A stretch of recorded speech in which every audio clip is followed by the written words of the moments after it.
والشباب يركز في الامر ده. انا بتكلم في اللقاء ده على وجه الخصوص للشباب اكثر من الكبار، عشان ابوك ممكن يكون مات او ان كان عايش هو كبر، لكن انت ما انتش عارف الاحداث القادمه فيها ايه، عن قريب او عن بعيد. وخلي بالك ايها الشاب، اعلم ان الحرب اذا اشتدت فاعلم ان النصر قريب.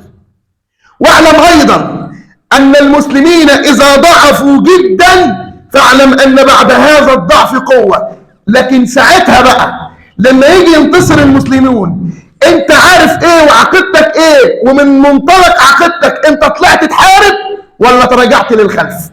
فلذلك انا بذكر نفسي واياكم، ولعل هذا اللقاء يكون شفاعة لي يوم القيامة في العنصر الثاني ده. هو بيكرهك اكتر ما بيكره العمى نفسه، يعني يعمى وما يشوفكش. ربنا ذكر في القرآن بتاعنا اللي هم ما بيؤمنوش بيه ان هؤلاء مغضوب عليهم. لما يكون انت عقيدتك ان ده مغضوب عليه، هيحبك ازاي؟ لما يكون عقيدتك ان انت كافر بالعقيده بتاعته، هيؤمن بيك ازاي؟ اسمع ووحد الله. هديك نبذ كده بسيطه تعرفك بعض الامور عن هؤلاء. اول حاجه، هم بيقولوا انهم الشعب المختار. تعرف يعني ايه الشعب المختار؟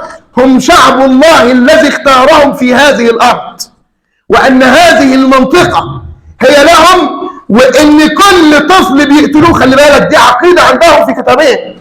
الطفل اللي بيقتلوه ده بيقتلوه بعقيده ايه؟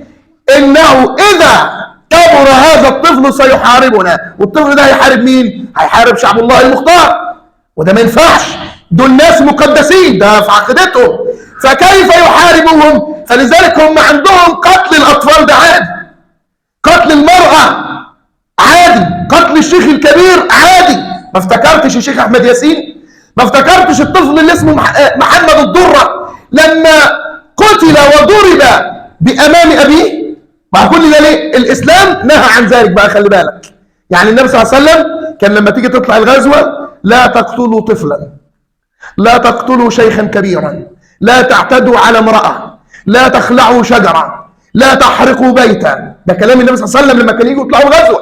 لكن هم عندهم لا، حرق واقتل وبيد، لان هؤلاء يعني هم في دماغهم ان احنا شعب لابد ان يباد، ان اي عقيده من عقائد الاسلام او اي واحد من المسلمين هو بالنسبه لهم ذليل. من عقائدهم اسمع ان اسماعيل عليه السلام اغتصب هذه الارض من اخيه اسحاق، وانهم عليهم ان يستردوها. طب ايه المشكله بين اسماعيل واسحاق؟ مش هم اخوات؟ لا، هم طبعا اسماعيل منه العرب ومنه ذريه النبي صلى الله عليه وسلم، واسحاق منه ذريه بني اسرائيل، فهم الشعب السامي، هم الشعب العظيم، واحنا الشعب الحقير بالنسبه لهم. فبالنسبه لهم ان اسماعيل والعرب اغتصبوا هذه الارض ومن حقهم ان يستردوها. خلي بالك دي عقائد عندهم لابد ان يعلمها كل المسلمين.